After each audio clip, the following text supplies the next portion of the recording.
बिस्मिल्लाहिर्रहमानिर्रहीम। अस्सलाम वालेकुम दोस्तों, क्या हाल है। उम्मीद है कि आप सब खैरियत से होंगे। दोस्तों, मैं हूं मोहम्मद जाहिद और आप देख रहे हैं वाओ इन्वेंशन यूट्यूब चैनल।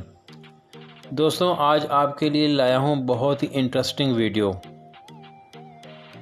दोस्तों, हर घर की एक बहुत बड़ी प्रॉब्लम रहती है कि इस्त्री के नीचे लगी हुई मैल की सफाई कैसे करें। तो दोस्तों, आज मैं आपको बताऊंगा इस्त्री की सफाई आसान और सस्ते तरीके से कैसे करें। ये मेरे पास एक वाइट कलर का पीस देख रहे हैं, इसको समुद्री झाग कहते हैं। इसको सी फॉर्म और कटल बोन फिश भी कहते हैं। वैसे तो ये काफ़ी और जगह भी यूज़ होता है, मसलन तोतों की खुराक और मुंह पर निकली हुई छाइयाँ का इलाज भी इसी से किया जाता है। लेकिन मैं यहाँ पर इस्त्री की मैल उतारने के लिए यूज़ करूँगा। यह आपको पंसारी की दुकान से बआसानी मिल जाएगा। तो दोस्तों, ये अंदर से बहुत ही सॉफ्ट होता है और इससे इस्त्री की पुरानी से पुरानी मैल आसानी से साफ़ हो जाती है। तो आएँ मैं आपको यूज़ करके बताता हूँ। सबसे पहले इस्त्री को अच्छी तरह गर्म कर लें। दोस्तों, एक बड़ा पीस ख़रीद लें, इससे आपके हाथ नहीं जलेंगे और काफ़ी साल इसको यूज़ कर सकते हैं। इस्त्री की यह हालत आप देख सकते हैं, काफ़ी पुरानी और काफ़ी ज़्यादा मैल जमी हुई है। लेकिन मैं इसको उतार कर दिखाता हूँ। मैल बड़े आराम से उतर रही है और किसी किस्म की कोई ख़राश नहीं लग रही है।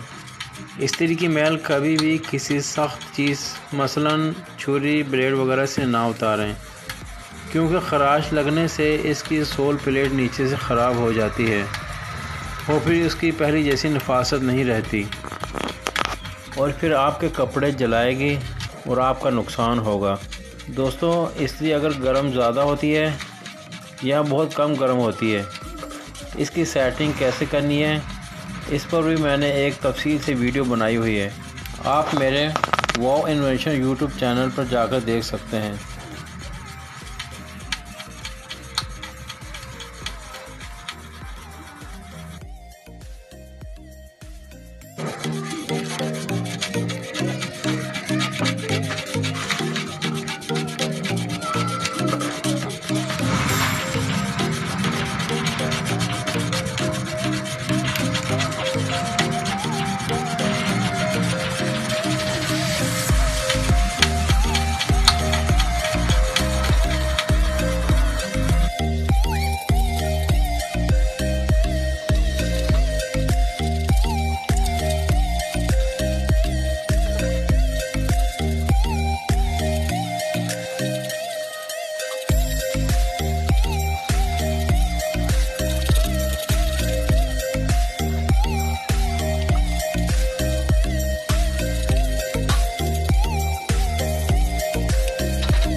दोस्तों इस्त्री आप अब देख सकते हैं बहुत कम वक्त में और बहुत कम खर्च में इस्त्री बिल्कुल साफ़ हो गई है।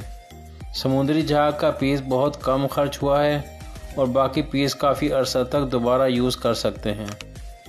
दोस्तों वीडियो आपको कैसी लगी कमेंट्स ज़रूर दिएगा। जो नए दोस्त हैं वो अच्छी वीडियो देखने के लिए सब्सक्राइब करें। मिलते हैं नेक्स्ट वीडियो में। अपना बहुत सा ख्याल रखें। खुदा हाफिज़।